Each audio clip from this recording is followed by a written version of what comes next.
ग्रामसभेचे अधिकार सर्वोच्च न्यायालयानं मान्य केले आहेत. ग्रामसभा ही संवैधानिक प्रक्रिया आहे, त्यामुळे ग्रामसभेच्या अधिकारात हस्तक्षेप करता येणार नाही, अशी प्रतिक्रिया पालकमंत्री राधाकृष्ण विखे यांनी मढी ग्रामस्थांनी घेतलेल्या निर्णयावर व्यक्त केली.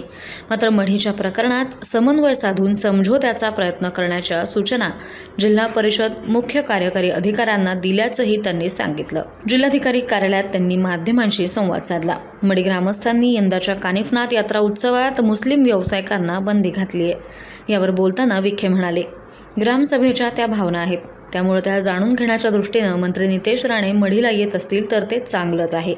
मात्र यात संघर्षाची भूमिका घेता कामा नये. यातून मार्ग निघाला पाहिजे. या उद्देशानं मुख्य कार्यकारी अधिकाऱ्यांनी दोन्ही बाजूंशी चर्चा करून मार्ग काढण्यास सांगितल्याचं ते म्हणालेत. मढीचा निर्णय काय आहे की शेवटी तो ग्रामसभेने एक निर्णय घेतलेला आहे आणि दुसरा तिथे वेगळी अनेक वर्षाची एक परंपरा आहे. आता खरं म्हणजे एका बाजूला लोक भावनेचा आदर करण्याचा एक प्रश्न आहे, दुसऱ्या बाजूला अनेक वर्षाची परंपरा चालत आलेली आहे, त्याच्याबद्दल काही निर्णय करायचा आहे. ते मात्र मी जिल्हाधिकारी महोदयांना सूचना दिलेल्या आहे की याच्यातून काय तुम्ही बसून समन्वयानं मार्ग काढा. आणि काही नवीन प्रथा जर सुरू करण्याचा प्रयत्न असेल तर ती होऊ देणार नाही आपण. ज्या जुन्या प्रथा आहेत त्याच्याबद्दल मात्र गावकऱ्यांनी प्रशासनाने एकत्र बसून निर्णय करण्याची गरज आहे.